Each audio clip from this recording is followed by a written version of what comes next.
I didn't cry when my daughter told me not to come to her wedding. I stood in my kitchen, the phone pressed to my ear, and I just went still. Like the air left the room all at once. I remember looking down at the dish towel in my hands, this old faded one with sunflowers on it that I'd had for 15 years, and I just kept folding it, unfolding it, folding it again, folding it again. "Mom, it's not personal," she said. "Kevin's family is very private. They have a certain image. You understand?" I understood perfectly. "My name is Gloria. I'm 63 years old. I work the overnight shift at a textile plant in Greensboro, North Carolina for 22 years. I raised my daughter Simone alone after her father left when she was 4. I drove a 2003 Camry until the transmission gave out and I couldn't afford to fix it, so I took the bus for 3 years. I clipped coupons. I bought store brand everything. I skipped my own dental appointments so Simone could have braces. And when my daughter got engaged to Kevin Aldridge, son of Thomas Aldridge, owner of Aldridge Property Management, the kind of man whose name appears on plaques in hospital lobbies, I was a problem to be managed. I just didn't know how big of a problem until it was almost too late. Simone was 27 when she met Kevin at a charity gala she'd somehow gotten herself invited to through a co-worker. She called me that same night, voice pitched higher than I'd heard it since she was a teenager. "Mom, he's different. He actually has goals. He's going somewhere." I was happy for her. I truly was.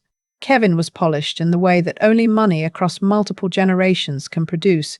Good teeth, firm handshake. He called me ma'am the first time we met, which I thought was charming, and then I noticed he never quite looked me in the eyes when he said it. The engagement happened fast, 8 months in. Kevin proposed at some rooftop restaurant in Charlotte, with a ring that Simone later told me costs more than I made in a year. I didn't know how to feel about that. I just hugged her and said she looked beautiful, which she did, and tried not to think about how the Aldridges had probably already started planning a wedding that would have nothing to do with me. I was right. The first sign was the venue. Simone called to tell me they'd booked Whitmore Estate, a historic property out in Pinehurst, the kind of place that gets featured in magazines, the kind of place where a table centerpiece costs more than my monthly electric bill. I congratulated her. I asked if I could come see it sometime. There was a pause. "Mom, it's a little far. I'll send you photos." I didn't push. The second sign was the dress shopping. I found out from Simone's friend Tanya, who still talked to me like I was a real person, that Simone had gone to a bridal boutique in Raleigh with Kevin's mother and 2 of his sisters.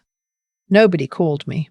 When I brought it up, Simone said it was spontaneous and that she didn't want to bother me. I had waited my entire life to watch my daughter try on wedding dresses. I went to the bathroom after that phone call and sat on the edge of the tub for a long time. The third sign was the phone call I already told you about, the one where she said it wasn't personal.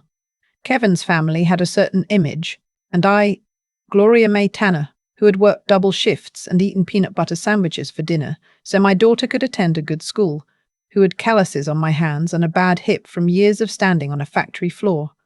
I did not fit that image. She wasn't inviting me to her wedding. "It's a small ceremony," she said. "Very intimate. Just close family and Kevin's parents' associates." "I'm your mother," I said. "Mom, please don't make this harder than it has to be." I folded the dish towel one more time and set it on the counter and told her I understood. Then I hung up and called my sister Beverly in Fayetteville and cried so hard I couldn't breathe. Here's what nobody tells you about that kind of pain. It doesn't feel like anger at first. Anger comes later, when you've had time to think. At first, it just feels like something essential has been removed from your body without anesthesia. You keep reaching for it, the belief that your child loves you the way you love them, and it's just gone. A hole where something warm used to be. Beverly told me to cut Simone off completely. "You don't owe that girl one more dime, one more minute, nothing," she said. I wasn't ready to do that. She was still my daughter. I still remembered her at 6 years old, falling asleep in my lap during church, her little hand wrapped around my thumb. So instead, I did something else. I called my lawyer. Now, I need to back up a little. When Simone turned 24, I did something I'd been planning for years.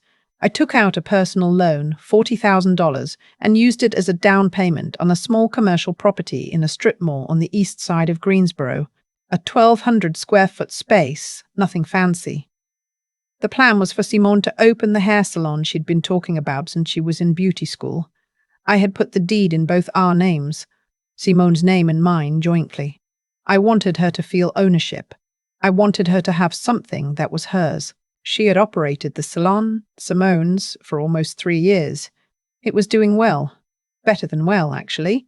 She had 6 stylists working under her and a wait list for new clients. What I didn't know, what I had no reason to suspect, was that 8 months into her engagement, Simone had gone to a real estate attorney and quietly begun the process of trying to have my name removed from the property deed. I found out because the attorney's office called me. It was a Tuesday morning. I was in my garden, pulling weeds from around the tomato plants, when my phone rang. A paralegal named Susan, voice very professional, very neutral, said she was calling to confirm my intentions regarding the commercial property on Eastway Drive. My intentions, I said. She asked if I had authorized a deed modification removing me as co-owner. I stood up from the garden slowly because of my hip, and I said, "No, I did not." There was a pause on her end. She said she'd need to speak with her supervising attorney and would call back. I went inside and sat at the kitchen table and didn't move for probably 20 minutes. Then I called my own attorney, a woman named Patricia, who had helped me close on that property 3 years earlier. I told her what the paralegal had told me. Patricia said she'd look into it and get back to me by end of day. She called back in 2 hours. Simone had not completed the process. The modification was still pending. It required both owner signatures, which meant she had submitted paperwork with what appeared to be my forged signature. Patricia told me this quietly, carefully, the way you tell someone something that's going to change them. "Gloria," she said, "this is serious." "I know," I said. "I know. The wedding was on a Saturday in October. I know because Beverly called me that morning and asked how I was doing, and I told her I was fine. I was planting mums in the front yard, which was true. I didn't let myself look at my phone. I didn't let myself imagine the white chairs arranged on some manicured lawn in Pinehurst, my daughter walking down an aisle without me. I planted mums until my knees hurt, and then I went inside and made soup. On Monday morning, I drove to Patricia's office. She had prepared a formal notice of objection to the deed modification and reported the apparent forgery to the appropriate county office. The modification attempt had been halted. The property remained jointly owned, exactly as it had always been. Then she handed me a second document. Because of the attempted unauthorized transfer, Patricia had advised me, and I had agreed, to exercise my rights as co-owner. I was not removing Simone from the business. I wasn't trying to punish her, not exactly, but I was making it clear, legally and formally, that I was still there, that I existed, that I could not be erased. I sent Simone a certified letter. She called me the same afternoon the letter arrived. I know, because I was sitting on my back porch with a glass of sweet tea when my phone lit up with her name, and I just looked at it for a moment before I answered. "What is this?" she said. Not hello, not mom, just what is this? "It's a letter from my attorney," I said, explaining my continued co-ownership of the property on Eastway Drive. "You can't do this. That salon is mine. You gave it to me." "I gave it to us," I said. "Both our names are on that deed. Both of them have been there since the beginning." She went quiet. Then she said Kevin's family was going to find out, and this was going to be a whole thing. And did I understand what I was doing to her? I understood exactly what I was doing to her. I understood exactly what I was doing. "Simone," I said, "someone at a law office called me on a Tuesday morning to ask if I had authorized my own removal from a property I paid for. I had not. I need you to understand that I know that." More silence. Then, very quietly, "I was going to tell you." "Tell me what?" "That you wanted me out of the business, or that you'd already tried to make it happen without asking me." She didn't answer. I set down my sweet tea on the little side table next to my chair and looked out at the yard. The mums I planted 2 days before were coming in nicely, orange and yellow. My mother always said fall flowers were the most honest ones because they bloomed, knowing winter was coming. I am your mother, I said. I am not a problem you manage. I am not an inconvenience. I am not someone you erase when a better opportunity comes along. I worked every single day of my life to give you a future, and I have never once asked you to be ashamed of that. I heard her crying. I didn't say anything. I let her cry. What came out over the following weeks, slowly, painfully, in pieces, was worse than I had originally understood. Kevin's family had known about the salon. They'd known it was co-owned. According to Simone, his mother, a tall, thin woman named Eleanor who smelled like expensive perfume and looked at me the one time we'd met, like I was something she'd found on her shoe, had told Simone that it was unseemly for her future daughter-in-law to have a business entanglement with someone of my background. Someone of my background. Those were the words. Kevin had not exactly disagreed. The plan had been for Simone to quietly transfer the property entirely into her name before the wedding, then claim sole ownership when presenting her assets to the Aldridge family.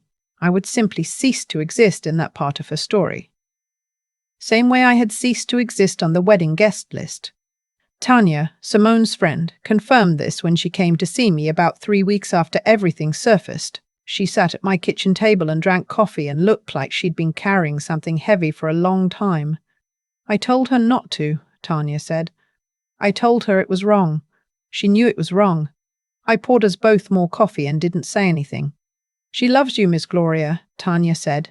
She's just scared of losing him, of losing that life. I know, I said. And the terrible thing was, I did know. I understood it in the way that only a mother can understand something that still breaks your heart. My daughter had been poor with me. She had worn second-hand clothes and eaten cereal for dinner some nights, and taken the bus to school and lived with the particular weight of not having enough. And then she had found a door out, and she had walked through it, and she had decided that everything on the other side of that door was worth more than what she was leaving behind, including me. I won't pretend the next part was clean or easy, or that I handled it with perfect grace. There were nights I lay in bed and went through the whole thing again, looking for the place where I went wrong, wondering if I'd somehow made her ashamed of me, wondering if the double shifts and the store brand, everything, and the bad car had marked her in some way I couldn't see. Beverly kept telling me it wasn't my fault. Patricia told me I had done everything right legally. My pastor said that sometimes the people we love have to find their own way through darkness, and our job is to keep the light on. I wasn't sure I was strong enough to keep the light on, but I did. 3 months after the wedding, which, from what Tanya told me, was exactly as elaborate and photographed and socially impressive as the Aldridges had planned, Simone came to my house. She didn't call first. I opened the front door and she was standing on the porch in a coat I didn't recognize, her hair down, and she looked smaller than I expected. The way people look when they've been carrying something that finally got too heavy. "Can I come in?" she asked.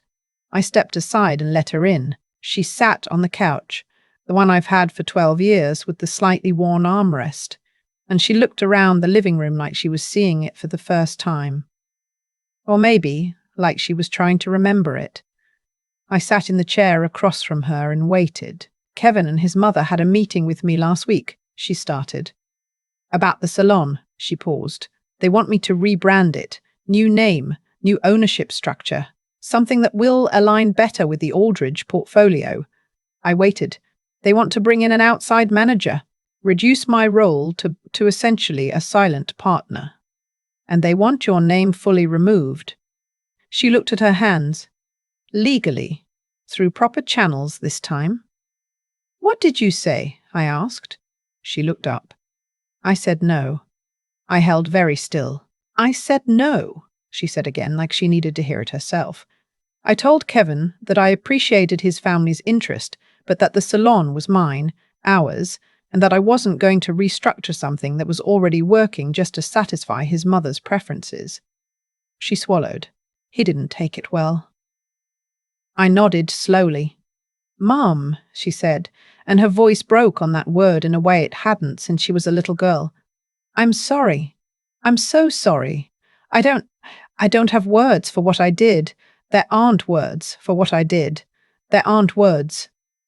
I looked at her for a long time, at the daughter I'd given everything to, at the woman she'd grown into, with all her ambition and all her fear and all her terrible choices, and this moment, right here where she was choosing differently. I know, I said. I was ashamed, she said, and the crying started. Not of you. I wasn't. I want you to know I wasn't actually ashamed of you. I was ashamed of wanting their approval so badly that I was willing to. She couldn't finish. I know, I said again. I moved to the couch and put my arm around her and let her cry into my shoulder the way she used to when she was small. I didn't tell her it was okay because some of it wasn't. I didn't tell her I forgave her immediately and completely because that kind of forgiveness takes time and it has to be real. But I held her because she was still my daughter. And some things in you don't stop, no matter what. We went back to Patricia together in January. Simone wanted to formalize the co-ownership, make it airtight, add protections on both sides.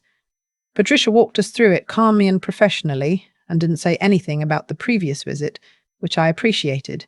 We signed the new document side by side at that conference table, and when it was done, Simone reached over and squeezed my hand. I want you involved, she said, in the salon, in everything. I want you to come in on Saturdays if you want, just to sit there and drink coffee and let the girls do your hair. I want you there. I told her I'd think about it, but I was already thinking about which Saturday would work. Kevin and Simone are still married. I won't pretend it's simple. His mother has made it clear she doesn't approve of me, and I have made it equally clear that I don't require her approval. We occupy the same family holidays with careful, polished distance, and that is probably the best we will manage. What I know is this: I am on the deed. I am in the salon on Saturday mornings, drinking coffee from the little break room in the back, watching my daughter run the business I helped her build. The stylists call me Miss Gloria and sometimes ask my opinion on things, which I give freely. I am 63 years old. My hip still aches when it rains. I still drive a used car and clip coupons and grow tomatoes in the backyard. And I am not invisible. I learned something through all of this that I want to say carefully because I don't want it to sound like a lesson, because real life isn't a lesson. But here it is, the moment you decide to make yourself small so someone else can feel comfortable. That's the moment you start to disappear. And once you start disappearing, people will let you. They will even help you along. I spent 22 years on a factory floor so my daughter would never have to. I thought that was giving her a gift. What I didn't account for was that some gifts, given too completely, make the giver easy to forget. I'm not easy to forget anymore. The first Saturday I walked back into that salon and sat down in the chair by the window and let a young woman named Keisha wash and set my hair while Simone ran around managing appointments and answering the phone and doing the 10,000 things she does. I just sat there and watched her. And I thought, this is mine too. I built this too. The sun came in through the front window. Somebody had a speaker playing something with a good beat. There was the smell of conditioner and coffee and hairdryer heat, and my daughter caught my eye across the room and smiled, and I smiled back. I didn't let myself cry until I got to the car. Then I cried the whole way home, and I think that was okay. I've had a lot of time to sit with everything that happened, not to replay it looking for someone to blame, and past that, but just to understand it. To see it clearly, the way you can only see something clearly once the sharp part of the pain has dulled a little. What I keep coming back to is this: nobody woke up one morning deciding to be cruel. Not even Simone. What happened between us didn't start with malice. It started with wanting. She wanted a different life, and when the door to that life opened, she walked through it and tried to close it behind her. Not out of hate, out of fear. Fear that if I was still visible, still attached to things she owned, still showing up at places where his family would see me, that door might close on her. That's the part that took me the longest to understand, and the part I had to understand before I could do anything useful with the rest of it. Here's what I believe about cause and effect, and I don't need any particular doctrine to believe it. What you build in secret eventually surfaces in the light. not because the universe is watching and keeping score, but because the practical reality of dishonesty is that it requires more dishonesty to maintain itself. Simone didn't just try to remove my name from a deed.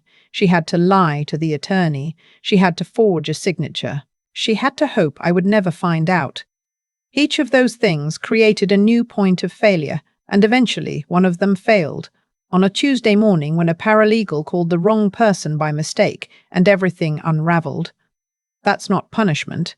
That's just how things work. What I want to say to anyone sitting with something similar, a parent who gave everything and got a closed door, or a daughter who made a choice she's not proud of, is that neither integrity nor the loss of it happens in one dramatic moment. It happens in small decisions. Simone made small decisions for months that moved her further from herself, and I made the decision, once, to pick up the phone and call Patricia, instead of crying in silence. And that one decision is what changed the outcome. Resilience isn't toughness. I used to think it was. I thought it meant not breaking. But I broke plenty. I cried in Beverly's ear until I had no voice left. I sat at my kitchen table staring at nothing. I planted mums in the yard at dawn on the morning my daughter got married without me. Resilience was just refusing to stop there, refusing to let the broken place become the permanent address. And the intelligence, the real intelligence, wasn't legal strategy or knowing my rights, though Patricia helped me understand those.